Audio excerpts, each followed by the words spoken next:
Diversion అనేది ఏ లెవెల్కు పోతోందంటే సమస్యల మీద గొంతెత్తితే మీరంతా ఫేక్ ప్రచారం చేస్తున్నారు, సోషల్ మీడియా అడ్డం పెట్టుకో. సోషల్ మీడియా అనే దానికి తనే మొత్తం సోషల్ మీడియాని యాంటీ సోషల్ మీడియా కింద, ఒక ఆర్గనైజ్డ్ యాంటీ సోషల్ మీడియా కింద తయారు చేయగలిగిన చంద్రబాబు నాయుడు, ఆయన కొడుకు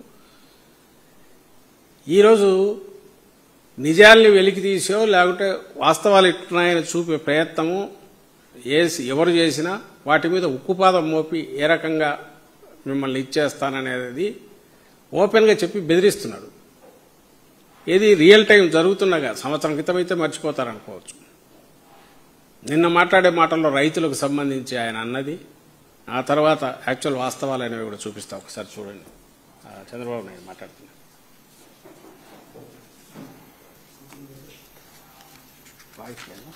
వాయిస్ లేదా? మీ ఇష్టానుసారం అంటే ఏమనుకుంటున్నారు మీరు? సోషల్ మీడియా ఉందని మీ ఇష్టానుసారంగా వాగితే మీ సమాధానం ఇవ్వాలన్నిటికీ.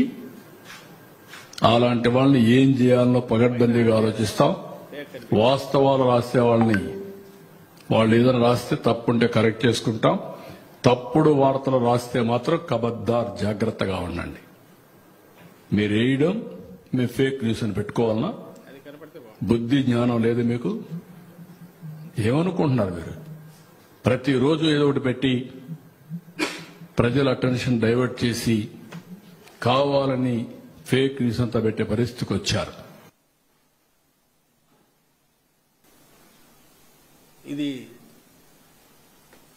ఇది దేని గురించి ఆయన మాట్లాడాడు అంటే, యూరియాకు సంబంధించిన ఆ ఫోటో ఉందా, యూరియాకు సంబంధించి రైతుల కష్టాలనేది వచ్చింది. దాని మీద యాక్చువల్ అయితే ఐ థింక్ ఫేక్ అని పెట్టాడు. ఫేక్ అని పెట్టి వాళ్ళే జగన్మోహన్ రెడ్డి గారు దాని మీద ట్వీట్ చేశారు. జగన్మోహన్ రెడ్డి గారు ట్వీట్ చేస్తే అది ఇది ఆ పైన అంతా దానికి ఫేక్ అని పెట్టారు. జగన్మోహన్ రెడ్డి గారి ట్వీట్ మీద ఫేక్ అని పెట్టి ఇది ఏంటి రైతుల ఇది ఉండేది, ఇది ఫేక్ అంట. అంటే ఎంత గుండె ధైర్యం అతనికి, ఎంత బరితెగింపు చంద్రబాబు నాయుడు గారికి. నిన్న జరిగిన ఇన్సిడెంటో లేదా మొన్న జరిగిన ఇన్సిడెంటో దానికి సంబంధించి బయటికి రాగానే, ఎప్పుడు జరిగిన ఇన్సిడెంట్ నిన్న జరిగింది. నిన్న ఎక్కడ జరిగింది? లంకపల్లి గ్రామం, ఘంటసాల మండలం లంకపల్లి గ్రామంలో జరిగినది నిన్న జరిగింది. నిన్న జరిగిన దాన్ని ఒరిజినల్ పిక్చర్ను ఆయన నిన్న సాయంత్రం ఫేక్ అని పెట్టగలిగాడంటే, జగన్మోహన్ రెడ్డి గారు ప్రతిపక్ష నాయకుడుగా ఆయన ఎత్తి చూపితే దాన్ని అది ఫేక్ అనగలిగాడంటే ఎంత బరితెగించిండాలి. ఆ రైతులు ఉన్నారు, ఈయన సీఎంగా మాట్లాడిన మాటలు అందరిలోకి వెళ్తుంది. అంటే తనను ఎవ్వరూ క్వశ్చన్ చేయలేరు, తను ఏది చెప్తే అది చెల్లుతుంది అనుకోబట్టేగా, తాను పచ్చి అబద్ధం చెప్పినా సరే నిజం అవుతుందనే గట్టి నమ్మకం ఉండబట్టేగా చంద్రబాబు నాయుడుకు. ఏదైతే వాస్తవమో దాన్ని ఫేక్ అని దబాయిచ్చి గుడ్లూరిమి మీ తమాషాలు చేస్తానరా, మీ అంతు చూస్తానని బెదిరించి అనగలుగుతున్నాడంటే వాస్తవాన్ని, ఆయన మీద ఆయనకు ఎంత నమ్మకం పెరిగిండాలా? అసలు ఫేక్ దీన్ని ఎవడు ప్రచారం చేస్తున్నాడు? మీరు వాస్తవాలు చూపించే వాళ్ళను ఫేక్ ప్రచారం చేసేవాళ్ళుగా, వాస్తవాలను కళ్ళ ముందు కనపడే వాటిని ఫేక్ న్యూస్గా, ఇవి బయటికి తెచ్చిన వాళ్ళందరినీ కట్టడి చేయడానికి ఒక చట్టం చేయాలనేంత వరకు ఆలోచించేంత దుర్మార్గపు దీనికి పోతున్నాడంటే చంద్రబాబు నాయుడు. అంటే ఏమనుకుంటాడు నాకు అర్థం కావట్లా. మొత్తం అందరినీ తీసి అరెస్టులు చేసి లోపల వేస్తాడా క్వశ్చన్ చేసిన వాళ్ళందరినీ? మరి ఇదే చంద్రబాబు నాయుడు గారు అక్కడికి వెళ్ళి ఘంటసాల లంకపల్లి అక్కడికి వెళ్ళి ఆ రైతులతో మాట్లాడి ఇది ఫేక్ అని చెప్పిస్తాడా? చెప్పిస్తాడేమో తెలియదు, ఎందుకంటే లేకపోతే కేసులు పెట్టి లోపల పడేస్తామంటారుగా. అది కూడా జరిగిందంట. వచ్చారు ఈరోజు ఇంకో దగ్గర ఎక్కడో పామర్రు అనుకుంటా, ముత్తేవి, అది కూడా చూపిస్తాను. అంటే తన అడాసిటీ, తన బరితెగింపు, ఎక్కడి నుంచి వస్తూ ఎంత లెవెల్కి పోయిందంటే I'm not answerable to anybody. ఎవడైనా నోరెత్తితే తొక్కేస్తా. బహుశా పూర్వకాలంలో ఎవరో డిక్టేటర్లు అంట, వాళ్ళు కూడా అట్టుంటారని నేను అనుకోను. ఉండగలిగి ఉంటారని అయితే నేను అనుకోను. ఉంటారు ఎక్కడో నాటు రకం ఊర్లలో, పల్లెల్లో, మనకు ఎక్కడ రిమోట్ అంటే చట్టానికి కానీ న్యాయానికి కానీ అందుబాటులో లేని వాళ్ళు అలాంటి చోట దొరతనం చూపించి చేసేవాళ్ళు చేయొచ్చాము దుర్మార్గంగా. అది కూడా ఆ కాలాలు పోయినాయి. ఈయన ఓపెన్ మైక్ పెట్టుకుని మీ కెమెరాలన్నీ పెట్టించుకొని తర్జని చూపిస్తా బెదిరిస్తాడు. మీ అంత చూస్తానని. ఎవరిని? రైతులను లేదా వాళ్ళ పక్షాన్ని నిలబడే వాళ్ళను. మరి అవి ఇది ఫేక్ అని అంత నిన్న జరిగిందనే చూపించాడు. మరి ఇవన్నీ వరుసగా ఉన్నాయి. వీటన్నిటిని చూడండి, అందరూ చూడండి. ఇవన్నీ ఫేకా? ఈ రోజు జరుగుతున్నాయి. ఇంకా ఇది వరుస పెట్టి చూపించండి ఒకసారి. ఇది అదేనా? అదే అనుకుంటాను. ఇప్పుడు ఏదైతే ఆయన ఫేక్ అంటాడో ఆ లంకపల్లి విలేజ్, ఇది ఫేక్ అంట. ఇది ఎవడన్నా షూటింగ్ ఆర్గనైజ్ చేయగలరా? నెక్స్ట్ ఇదే అదే అనుకుంటా, దాని ఇదే ఎక్స్టెన్షన్ సేమ్ ఇది. ఇవన్నీ వరుసగా రకరకాల ప్లేసెస్లో. కుప్పం అది అక్కడేనా? కుప్పంది. కుప్పంలో చూడండి. మరి ఆయన కాన్స్టిట్యున్సీ అది ఫేక్ అంటే అక్కడ వైఎస్ఆర్సీపీ ఆర్గనైజ్ చేసి షూటింగులు పెట్టి రైతుల వేషాలు వేసి ఎవడో ఆ మధ్య ఛానల్లో కూడా అంటున్నాడు. వాళ్ళ ఛానల్లో, ఏ ఛానల్లో, దాంట్లో వైఎస్ఆర్సీపీ జగన్మోహన్ రెడ్డి గారు బయటికి వెళ్ళినప్పుడల్లా ఒక 15,000 మందిని డబ్బులు ఇచ్చి బయట నుంచి మొబిలైజ్ చేస్తున్నట్ట. అందులో ముసలి వాళ్ళు ముతక కూడా ఉంటారట. చెట్టచాటు నుంచి ఎగురుకుంటా బయటకు ఒకడు వస్తాడంట, కుంటుకుంటూ ఒకడు వస్తాడంట, కళ్ళనీళ్ళు కార్చుకుంటూ ఒకడు వస్తాడంట. ఒక షూటింగ్ ఆ లెవెల్లో ఆర్గనైజ్ చేయగల కెపాసిటీ వైఎస్ఆర్సీపీకి ఉందని అనేస్తాడు. బహుశా ఇవన్నీ కూడా వైఎస్ఆర్సీపీ ఆర్గనైజ్ చేసిన సెట్టింగులు పెట్టి షూటింగ్లు ఆర్గనైజ్ చేశారని ఆయన అనాలనుకున్నాడేమో తెలియదు. కానీ ఇది ప్రత్యేకంగా ఎందుకు చెప్తున్నానంటే, రోడ్డు మీద పడినారు, క్యూలలో నిలబడినారు, పొద్దున పోతే రాత్రి కూడా దొరకట్లా, యూరియా దొరకట్లా, రైతులు నానా చోట్ల పడుతున్నారు. వాళ్ళను రోడ్డు మీద పడేసి పైగా నువ్వు రోడ్డు మీద లేవు, నువ్వు సుఖంగా ఉన్నావు, నీకు యూరియా బాగా దొరుకుతుంది, ఇదంతా దుష్ప్రచారం అని వాళ్ళకే చెప్తున్నాడు, రైతులకే చంద్రబాబు నాయుడు. కొనండి ఇవన్నీ అవే. ఇవన్నీ ఇదే ఇదే ఇది అలా అలా ఓకే. తర్వాతది ఇది నిన్నటిది ఇదే ఒకటి చిన్నముత్తి ఇదేనా? ఇది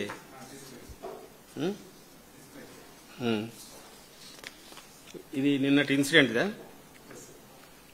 చిన్నముత్తేవి రోడ్డుపై బైఠాయించిన రైతులు యూరియా పంపిణీ చేయాలంటూ ఆందోళన.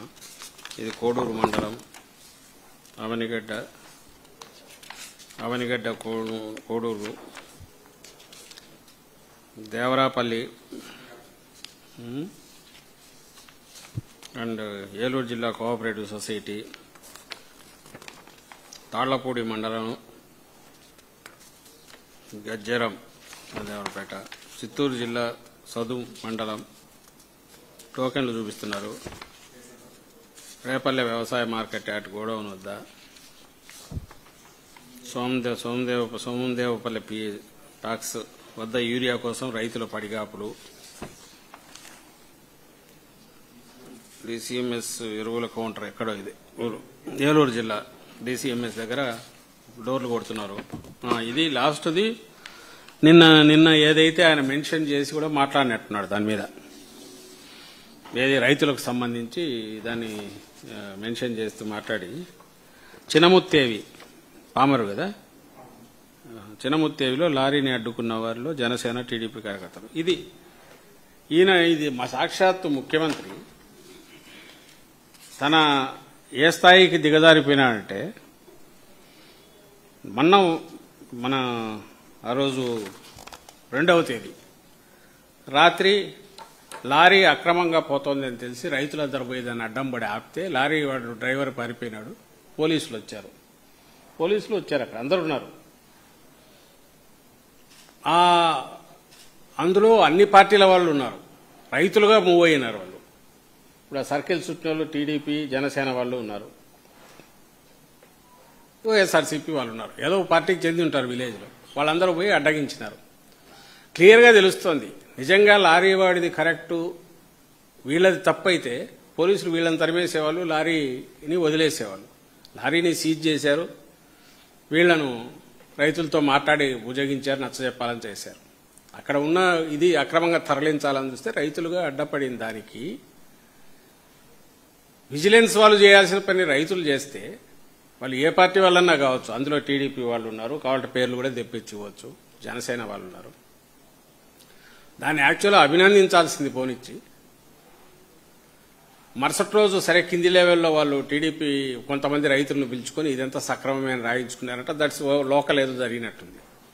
ఈ ఇన్సిడెంట్ నుంచి ఏమాత్రం ఇంగితం ఉన్న నాయకుడైనా ఏం జరుగుతుంది కిందని చెక్ చేసి సెటరైట్ చేసే చర్యలు చేస్తాడా? ముఖ్యమంత్రి స్థాయిలో ముఖ్యమంత్రి కుర్చీలో కూర్చున్న వ్యక్తి ఇందులో పార్టిసిపేట్ చేసి వైఎస్ఆర్సీపీ వాళ్ళు కావాలని అడ్డుకున్నారు ఎరువుల దీన్ని అని చెప్పి పేర్లు పెట్టి, సాధారణ రైతులు వైఎస్ఆర్సీపీ అభిమానులే కావచ్చు, వాళ్ళ పేర్లు చెప్తాడా? బెదిరించడం కదా ఇది. అంటే మేము అనుకుంటే ఏవైనా చేస్తామని ఈయన నువ్వు ముఖ్యమంత్రి అసలు తనకు వచ్చిన ఒక అవకాశాన్ని వాడుకొని దాన్ని సెటరైట్ చేయాల్సిన, తన దృష్టికి వచ్చిన సమాచారాన్ని తీసుకొని సెటరైట్ చేయాల్సిన వాడు హెచ్చరిస్తున్నాడు వీళ్ళంతా వైఎస్ఆర్సీపీ వాళ్ళని. మరి దాంట్లో జనసేన టీడీపీ వాళ్ళు ఉన్నారు, దాని గురించి ఏం చెప్తాడు చంద్రబాబు నాయుడు? వాళ్ళ ఎస్ఐ వాళ్ళతో మాట్లాడుతున్నారు, టీడీపీ నాయకులు మాట్లాడుతున్నారు. చంద్రబాబు నాయుడు ఛాలెంజ్ చేస్తున్నాం, కావాలంటే పేర్లు పెట్టి వాళ్ళని పిలిపించి చూపిస్తాం. ఆయనకు ఇది ఉంటే గన దానికి రెస్పాండ్ ఏమవుతారో ఆయనే ఆలోచించుకోవాలి. వాళ్ళల్లో ఎవరెవరు ఉన్నారు, వాళ్ళ పేర్లు టీడీపీ నాయకులా కాదా అని. అసలు అన్నిటికంటే ముఖ్యంగా ఒకవేళ ఆ లారీ సక్రమమైంది అయితే, ఎరువులు గన వాటి సక్రమంగా ఉండి వీళ్ళు తప్పు పని చేస్తుంటే రైతులు, పోలీసులు వచ్చి వీళ్ళను బుజ్జగింపుగానో మాట్లాడుతూ ఉంటారా, తరిమేస్తారా? Common sense question. ఒకవేళ లారీ అంతా సక్రమంగా ఉంటే దాన్ని ఆడ వదిలేసి ఆ డ్రైవర్ ఎందుకు పరారవుతాడు? ఇది బేసిక్ క్వశ్చన్. సో నీ సమస్య నీకుంది, నువ్వు చేసిన హ్యాండిల్ చేసే దాంట్లో ఏదో పొరపాటు ఉంది. పొరపాటు కూడా ఏముందాడా? ఇంటెన్షనల్గా నువ్వు చేస్తున్నావు. క్రైసిస్ క్రియేట్ చేసి, చంద్రబాబు మాటల్లోనే క్రైసిస్ లేదు, కావాల్సినంత యూరియా ఉందని చెప్పాక క్రైసిస్ లేదు, నువ్వు క్రైసిస్ క్రియేట్ చేస్తున్నావు. మొత్తం నీ తెలుగుదేశం పార్టీ లేదా మీ నాయకులు, కూటమి నాయకులు కింది వరకు ఎక్కడికెక్కడ కుమ్మక్కై యూరియాను అక్రమ నిల్వలను ఎంకరేజ్ చేసి దాన్ని దారి మళ్లించి బయటికి పంపించి ఎక్కువ రేటన్నా చేసుకుంటున్నారు. బ్లాక్ మార్కెట్లో క్రియేట్ చేసి, స్కేర్సిటీ క్రియేట్ చేసి, కృత్రిమ కొరత క్రియేట్ చేసి బస్తాకు 200 నుంచి 300 రూపాయలు అడిషనల్ కన్నా బాతున్నారు. దాంట్లో వాటాలు పోతున్నాయి. అది ఓపెన్గా కనపడుతోంది. ఓపెన్గా కళ్ళ ముందే నువ్వు ఇచ్చే ప్రయత్నం చేసేది అటోది. క్రైసిస్ అనేదాన్ని ఉన్నదాన్ని ఎలాగో ఎక్స్ప్లాయిట్ చేస్తున్నారు వీళ్ళు.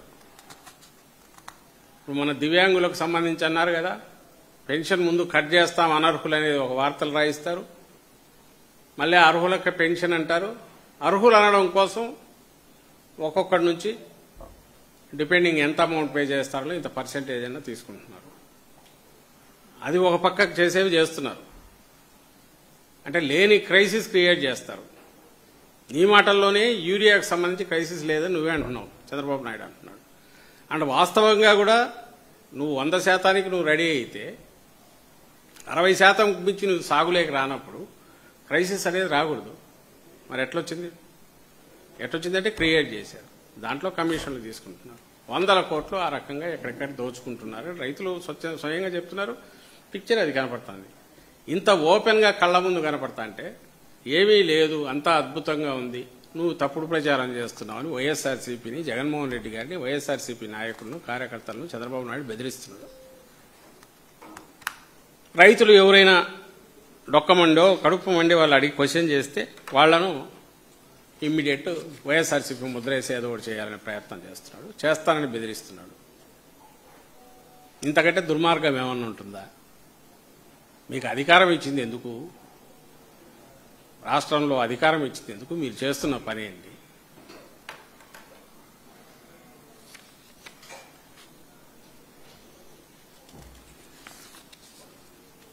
ఈ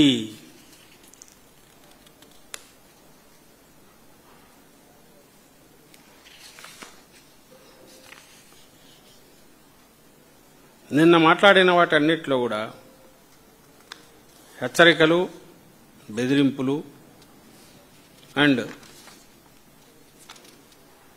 ఫేక్ ఇది చేస్తే మీరు ఒక్క చేస్తారని బెదిరింపులు. తానే సొంతంగా ఒక ఫేక్ న్యూస్ ఫ్యాక్టరీ పెట్టి నడుపుతున్నారు ఆయన కొడుకు. అసలు వీళ్ళు రాష్ట్రంలో ఎక్కడ ఉంటున్నారు? 5 డే వీక్ అనేది ఎంప్లాయీస్కి ఏదో కష్టాలని అప్పుడు పెట్టిన దాన్ని పొలిటికల్ లీడర్షిప్ కూడా వీకెండ్ రాకముందే వారంలో 3 రోజులు 4 రోజులు ఏదో బయటకన్నా పోతున్నారు, లేదంటే హైదరాబాద్ అన్నా పోతున్నారు. తండ్రి ఉండడు, కొడుకు ఉండడు, ఉప ముఖ్యమంత్రి ఉండడు. రాష్ట్రంలో అడ్మినిస్ట్రేషను అంటే గెస్ట్ లెక్చరర్లుగా అప్పుడు ఎట్లా నడిపినారు, ఇప్పుడు ఎట్లా నడుపుతున్నారు? ఇష్యూస్ గురించి ఎవరన్నా నోరెత్తితే బాగా పచ్చగా ఉన్నదాన్ని అబద్ధ ప్రచారం చేస్తున్నారని దానికి ఉల్టా తిరుగుదాడి చేస్తున్నారు. సో అందరూ ప్రశాంతంగా బ్రహ్మాండంగా ఉంది రాష్ట్రం. ధర్మం 4 పాదాల నడుస్తుంది. ఏది కావాలన్నా చంద్రబాబు నాయుడు సర్ప్లస్ అన్నీ ఇస్తున్నారని తృప్తిపడాలా, జేజేలు పలకాలా, ఇది ఆయన కోరుకున్నట్టుంది. కానీ వాస్తవం అట్లేదనేది కనపడుతోంది. వాస్తవం అట్లేదనేది మొహం మీద గుద్దినట్టు కనపడి ఆయనకు రోజుకు జనంలో ఉంచేది వస్తోంది ఆ వ్యతిరేకత. దీని నుంచి డైవర్ట్ చేయడానికి ఈ స్కామ్ అని, ఆ స్కామ్ అని, ఆ స్కామ్లో ఈ కథ, ఈ స్కామ్లో ఆ కథ అని చెప్పి ఒక దాంట్లో మసాలాలన్నీ జోడించి తన మీడియా లేదా సోషల్ మీడియా ద్వారా అవే ఇష్యూస్ అన్నట్టు ప్రచారం చేస్తాడు. ఒక ముఖ్యమంత్రి నోట రైతుల సమస్యలకు సంబంధించి సాధారణ రైతులు పోయి నిలదీసిన దాన్ని వీలైతే పొగడగలిగితే అరే బాగా చేశారు వాళ్ళు అనగలిగితే అది కరెక్ట్ అవుతుంది. కానీ నేను గుర్తిస్తున్నాను సామాన్యులు చేసేదని బెదిరింపులకు దిగడం అంటే ఇంకా ఒక చిన్న సైజు చిరుద్యోగి ఎవడో ఒకడు పవర్ ఉన్న పోలీసు డిపార్ట్మెంట్లో చిరుద్యోగో ఇంకోరో చిన్న కానిస్టేబుల్ బెదిరించకు ముఖ్యమంత్రి బెదిరింపులు ఆ స్థాయికి పోతే ఆయన ముఖ్యమంత్రిగా ఎట్లా గౌరవించాలా? నిన్న మాట్లాడిన మాటల్లో అందరూ గమనిస్తే 90% బెదిరింపులే ఉన్నాయి, హెచ్చరికలే ఉన్నాయి. ఏదేదో మాట్లాడుతున్నాడు. గులకరాయి అంటాడు, గొడ్డలి వేట అంటాడు, ఇదేది కోడికత్తి అంటాడు. ఆయనకాయన పేర్లు పెట్టుకున్నామండి దడా అని. జగన్మోహన్ రెడ్డి గారిని ఫేక్ అనేది వాళ్ళ నోటు తెరిస్తేనే ఫేక్. యాక్చువల్ మనం పెట్టాలి పేరు ఆయనకు ఫేక్ అని ముందే పెట్టేసినాడు. జగన్మోహన్ రెడ్డి గారు ఉన్న 5 ఏళ్లు రియాలిటీలో జగన్మోహన్ రెడ్డి గారు చూపిన వాటిని తిప్పికుట్టి అదంతా ఫేక్ అనేది క్రియేట్ చేసే ప్రయత్నం చేశాడు. తర్వాత ఇప్పుడు 1.5 ఏళ్ళైనా కూడా ఇంకా జగన్మోహన్ రెడ్డి గారిదే నడుస్తుంది పాలన అంటాడు. జగన్మోహన్ రెడ్డి గారి దీనివల్లే ఇదంతా నడుస్తుంది అని ఇప్పుడు చెప్తున్నాడు. ఈయన ఎట్లున్నాడంటే ఈయన కొడుకు ఈయన కూడా లే, నువ్వు స్టేట్ ఇష్యూస్ మీద మాట్లాడతావా, పర్సనల్ ఇష్యూస్ మీద మాట్లాడతావా? పర్సనల్ తప్ప ఏ రోజన్నా స్టేట్ ఇష్యూస్ మీద వాళ్ళు మాట్లాడుతున్నారా? స్టేట్ ఇష్యూస్ మాట్లాడడం అంటే ఏంటంటే ఆర్టిఫిషియల్ ఇంటెలిజెన్స్, ఇంకోటి క్వాంటమ్ కంప్యూటింగ్, ఇట్లాంటివి క్వాంటమ్ వ్యాలీ ఏదో తీసుకొస్తాననేది, ఇంకో ఏదో బుల్లెట్ ట్రైన్ అయిపోయినట్టుంది, ఇంకోటి ఏదో వచ్చినట్టుంది, సూపర్ సోనిక్, ఇట్లాంటివి ఈ పేర్లు ఏవో వస్తుంటాయి. లేదా ప్రపంచంలో ఏ ఆవిష్కరణ జరిగినా అదంతా ఇక్కడే జరిగిపోయినట్టు ఏవి జరుగుతుంది ఒకవేళ రాష్ట్రం గురించి మాట్లాడాల్సి వస్తే. లేదు అంటే వైఎస్ఆర్సీపీ దీనికి సంబంధించిన ముఖ్యంగా జగన్మోహన్ రెడ్డి గారి మీద క్యారెక్టర్ అసాసినేషన్ ఎట్లా, ఈయన మించినోడు కొడుకు తయారాడు. సరే అప్పట్లో ఫస్ట్లో 14-19 మధ్య అంటే నేరుగా రావడం మంత్రి అయ్యాడు అనుకుంటే, ఈసారి శాసనసభ్యుడిగా గెలిచాడు అండ్ మంత్రి అయ్యాడు. తండ్రి వారసుడుగా కూడా ఆల్మోస్ట్ ఐ థింక్ పగ్గాలు తీసుకున్నట్టే ఉంది. డిఫాక్టో సీఎం లాగా తనే నడుపుతున్నట్టే ఉంది. సీఎంఓలో కూడా డెసిషన్స్ ఏదైనా మళ్ళీ ఈయన దగ్గరికే పోవాలని అంటున్నారు, లోకేష్ దగ్గరికే పోవాలి, ఆయన ఆఫీసే సీఎంఓలాగా నడుస్తుంది అంటున్నారు. అది వాళ్ళ ఇంటర్నల్ అఫేర్.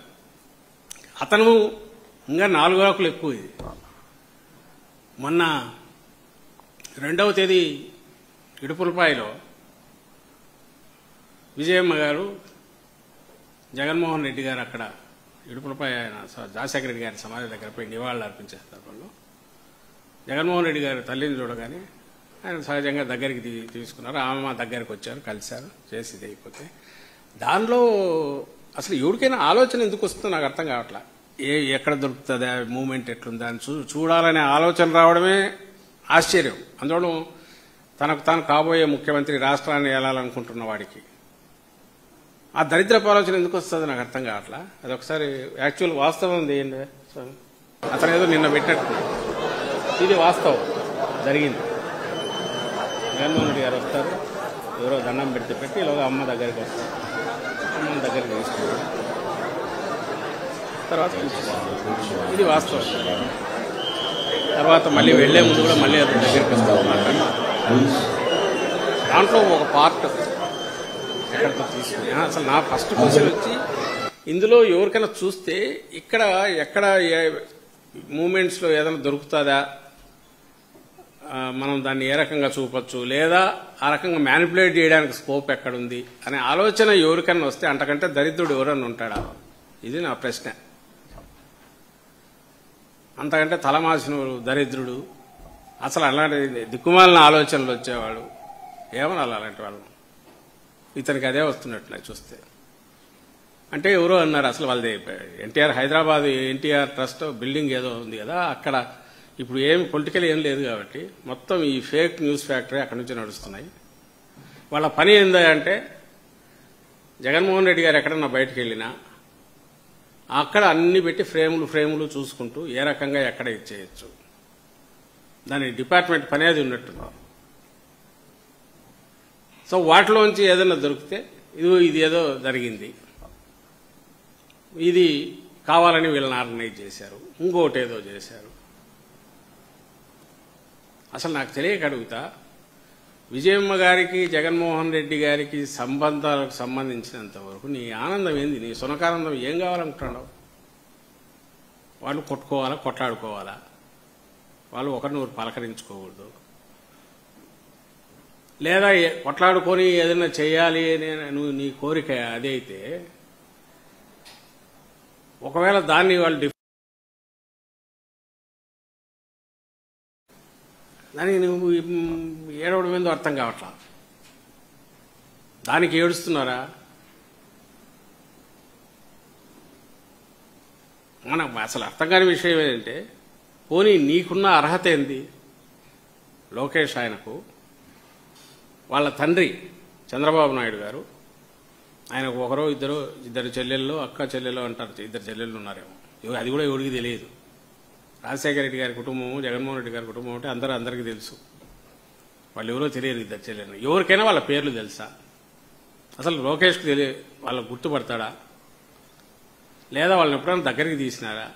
చంద్రబాబు నాయుడు వాళ్ళ చెల్లెళ్లతో ఎన్నిసార్లు కలిసి ఉంటాడు? వాళ్ళ కుటుంబాలు కలిసి ఉంటాయా? ఏమిచ్చాడు అసలు? ఈ మధ్యనే రిచెస్ట్ చీఫ్ మినిస్టర్గా వచ్చినట్టున్నాడు చంద్రబాబు నాయుడు గారు. I'm not talking about Lokesh వాళ్ళ ఆయన భార్య ఆస్తి కాదు, చంద్రబాబు నాయుడు ఆస్తి గురించి. రిచెస్ట్ దీని కదా 930 crores 1000 crores ఎంతో అన్నారు. ఎంత ఆస్తి ఆయన ఇచ్చాడు చెల్లెళ్లకు? తమ్ముడికి ఎంత ఇచ్చాడు? తమ్ముడు ఒకప్పుడు ఎమ్మెల్యేగా ఉండి, అది కూడా ఈయన అడ్డం పడినా కూడా అప్పుడు బహుశా ఎన్టీఆర్ ఆమె లక్ష్మీపార్వతి వాళ్ళు ఇప్పించినట్టున్నారు సీటు, ఒకసారి అయినట్టున్నాడు, తర్వాత కాంగ్రెస్లో నుంచి అయినట్టున్నాడు. సో ఆయన మళ్ళీ కాంగ్రెస్లోకి వెళ్ళినట్టున్నాడు అనమాట. ఈ ఆయనకు సంబంధించినంత వరకు ఎట్లా ఆయన ఆరోగ్యం బాగాలేకపోతే ఎంత చూసుకున్నాడు, చెల్లెళ్ళకి ఎంత ఇచ్చాడు, వాళ్ళని పిలిచి ఏ రోజన్నా ఇచ్చేసాడా? అసలు నీకెక్కడ అర్హత ఉంది? ఇప్పుడు వేరే వాళ్ళకే పాలిటిక్స్ ఈజ్ ఏ సీరియస్ వ్యవహారము, జనానికి సంబంధించిన ఇష్యూస్ డిస్కస్ చేయాలా? నీ వ్యక్తిగతమైన దీనివల్ల ప్రజలకు సంబంధించిన అంశాల మీద ప్రభావం కలిగితే క్వశ్చన్ చేయొచ్చు, కానీ అదర్వైజ్ వ్యక్తిగతమైన దానికి సంబంధించి సహజంగా పోరు. ఎందుకంటే ఇష్యూస్ ప్రజలకు సంబంధించిన డిస్కస్ చేయాలి కాబట్టి పోయినావు ఒప్పుకుంటాం. బట్ నీకున్న అర్హత ఏంది దానికి సంబంధించి? నువ్వెంత ఆదరంగా చూసుకున్నావు? మీ తండ్రి ఎంత ఆదరంగా, చంద్రబాబు నాయుడు గారు ఎంత ఆదరంగా చూసుకున్నాడు? తన చెల్లెళ్ళకి ఏం చేశాడు? ఇక్కడ పొద్దున లేచిన వచ్చి జగన్మోహన్ రెడ్డి తల్లికి చెల్లికి అన్యాయమని బ్యానర్లు కట్టేసి ఇది చేస్తుంటారు. జగన్మోహన్ రెడ్డి గారు ఏం చేశారనేది వెతికితే ప్రతి దాంట్లో కనపడుతుంది. చెల్లెలకు తను ఉన్నది ఆ టైంలో ఏదైనా 230 కోట్ల దాకా అఫీషియల్గా ఇచ్చినవి ఉన్నాయి. ఆస్తులకు సంబంధించిన పబ్లిక్ డొమైన్ నడుస్తున్నాయి. నా పాయింట్ ఒక్కటే, చంద్రబాబు నాయుడు అనే వ్యక్తి ఒక రచ్చబండ మీద ఏడన అరుగు మీద కూర్చొని చెట్టు కింద కూర్చొని పిచ్చాపాటి మాట్లాడుకుంటూ కాలక్షేపానికి చేసే ఆ స్థాయి వ్యక్తి అయితే ఎన్నైనా మాట్లాడుకుంటుండొచ్చు. ఊర్లో వాళ్ళు మాట్లాడుకుంటా అంటారు కదా, వాడు ఇట్లంట వీడు ఇట్లంట. నువ్వు రాష్ట్రానికి ముఖ్యమంత్రివి, నీ కొడుకు కావాలనుకునేవాడు నీ వారసుడుగా, ఇవే డిస్కషన్ చేసేది. ఓ పక్క ఇష్యూస్ అన్నీ అంటే పైగా ఇష్యూ లేదంటావా? వైజాగ్ స్టీలు మొత్తం డిపార్ట్మెంట్లన్నీ ప్రైవేటైజ్ అయిపోతుంటే ప్రైవేటైజేషన్ ఎక్కడుంది అంటే తాట తీస్తాను. ఎవరో నోరెత్తితే అడిగితే ప్రైవేటైజేషన్ ఎక్కడుందంటే నువ్వు దానికి రావాల్సిన ఓరు సప్లైయే తగ్గిపోయి వాళ్ళు costly raw material preparation costly అవుతుంది. దానివల్ల రోజు రోజుకు అది వర్కింగ్ తగ్గిపోతుంది. ప్రాఫిట్స్ నుంచి లాసెస్ లేక మీ వాళ్ళే పోతుంది అని ఒక పక్క తేలుస్తుంటే వాటికి ఆన్సర్ ఇవ్వవు. రెండో పక్క 32, 33 ఇచ్చారు. అంతకుముందు కొన్ని డిపార్ట్మెంట్లు అయినాయి. ఆల్మోస్ట్ ఆల్ డిపార్ట్మెంట్స్ ప్రైవేటైజ్ అయిపోతాంటే నువ్వు ఎక్కడ ప్రైవేటైజేషన్ అయింది? ఎవడన్నా ప్రైవేటైజేషన్ అంటే మీ తాట తీస్తా అబద్దాలు ఆడతానంటే ఎట్లా చెప్పాలి? సో చంద్రబాబు నాయుడు నెక్స్ట్ 3 ఏళ్ళు 4 ఏళ్ళు నాకేమీ డోకా లేదు, నేనేం చేసినా చెల్లుతుంది, లేదా నేను ఏ రకంగా నా పాలనలో రాచి రంపాన పెట్టిన ఎవడు క్వశ్చన్ చేయడానికి వీలు లేదు, చేస్తే వాళ్లను ఏ రకంగా తొక్కి నారదీస్తాను, ఇవి అంటూ ఓపెన్గా బెదిరించడం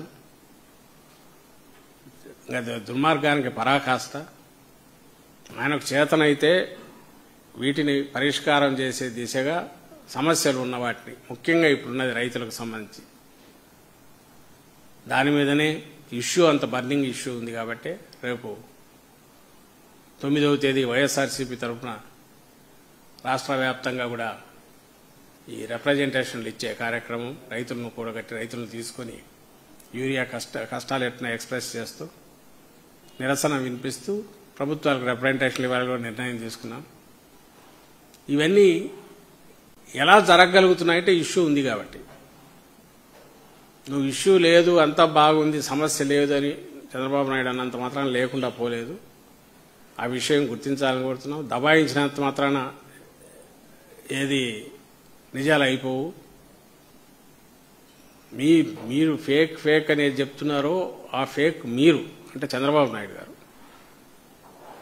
మీరు చేస్తున్నది ఫేక్, మీరు వ్యవహరిస్తున్న స్టైల్ ఫేక్. ఇక్కడ జరుగుతున్నది వాస్తవం ఏదంటే పాలన అనేది లేదు, అరాచకం, అడ్డగోలుగా ఒక కమిషన్ల రాజ్యం, మాఫియా రాజ్యం నడుస్తోంది. ఏ రకంగా దోచుకోవాలా, ఎక్కడి నుంచి ఇచ్చేయాలా, ప్రతి దాంట్లోంచి ఆదాయం ఎట్లా రాబట్టాలా, కమిషన్లు ఎట్లా లాక్కోవాలా, కింది స్థాయి నుంచి పై స్థాయి వరకు, వాళ్ళు కార్యకర్తగా పిలుచుకునే తెలుగుదేశం కింది స్థాయి నాయకుడి నుంచి పై వరకు దీంట్లోనే బిజీగా ఉన్నారు. సెంట్రలైజ్డ్ దాంట్లో నుంచి వాటా నీకింత నాకెంత పైకెంత కమిషన్లు పోతున్నాయి. 1000 కోట్లు. మన ఎవరో అంటున్నారు 2-3 ఎమ్మెల్యేలు చాలు వాళ్ళకు ఫిక్స్డ్ ఇన్కమ్ ఏర్పాటు చేసిండేది చంద్రబాబు నాయుడు, దాంతో బీహార్ ఎలక్షన్స్ కూడా చేసుకోవచ్చని. చేసిన ఆశ్చర్యపోవాల్సిన లేదు. దేన్ని వదలట్లే, అన్నిట్లో ఇచ్చేస్తున్నారు. ఎవరైనా నోరెత్తితే నిన్న రైతులు వచ్చి కూడా అంటున్నారు, ఎవరైనా నోరెత్తితే నిన్న రైతులు వచ్చి కూడా అంటున్నారు, ఎవరైతే దీన్ని ఫేస్ చేసినారో వాళ్లలో అదేది పామరు కాన్స్టిట్యున్సీకి సంబంధించి తెలుగుదేశం నాయకులు ఫోన్ చేసి అడుగుతున్నాడు, మీకేం ఇది ఏమైనా చేస్తే కేసులు పెడితే తట్టుకుంటారా అని. అంటే నీ రెడ్ బుక్ ఇది అనేది నువ్వు ఓపెన్గా ఒక రౌడీ కదా ఎట్లా బిహేవ్ చేస్తాడో అట్లా కేసు పెట్టి లోపలేస్తే ఏం చేస్తారు? 10 మందిని వేస్తే భయపడతారు, 20 మందిని వేస్తే 100 మందిని, 200 మంది, 1000 మంది, 1,00,000 మంది వేస్తా పోయినారు. ఎంతమందిని వేస్తావు? నీకు ఎంతమందిని బెదిరిస్తావు? ఎంతమందిని వేయగలవు? ఎంతమందిని బెదిరిస్తావు? అంతకుమించి చేయగలిగింది ఏముంది? వైఎస్ఆర్సీపీ కార్యకర్తలు వైఎస్ఆర్సీపీ నాయకులది అయిపోయింది. ఇప్పుడు సామాన్యుల మీద పడి వాళ్ళను బెదిరిస్తున్నారు. నోరెత్తితే వైఎస్ఆర్సీపీ ముద్ర వేసి వాళ్ళందరినీ హెరాస్మెంట్ చేస్తామన్నారు. అది ఒక దీని వరకు పనిచేస్తుందేమో, ఎందుకు వచ్చిన గొడవ వీళ్లతో మితి మీరింది ఇప్పటికే. దీని ఇంపాక్ట్ ఎట్లుంటుంది అనేది రాబోయే రోజుల్లో అతనికే తెలుస్తుంది. అండ్ 2-3 ఏళ్ళు ఆగిన తర్వాత ఎలాగో ఆ ప్రజా కోర్టులో అక్కడే తీర్పు కూడా వస్తుంది. ఆ వచ్చిన తర్వాత ఆ మ్యూజిక్ సౌండ్ ఎట్లుంటుంది అనేది ఎవరైతే వీళ్ళ కింద వీళ్ళు చెప్పినట్టు పనిచేసే అధికారులకు కానీ, లేదా వీళ్ళ సైజు వీళ్ళ అండ చూసుకొని చంద్రబాబు నాయుడు ఆయన కొడుకు లేదా నాయకుల అండ చూసుకొని పనిచేస్తున్న వాళ్ళ అధికారులది కానీ లేదా కార్యకర్తలు వాళ్ళందరికీ కూడా ఆ రోజు ఆ పిక్చర్ ఈస్ట్మన్ కలర్లో కనపడే రోజులు వస్తాయి.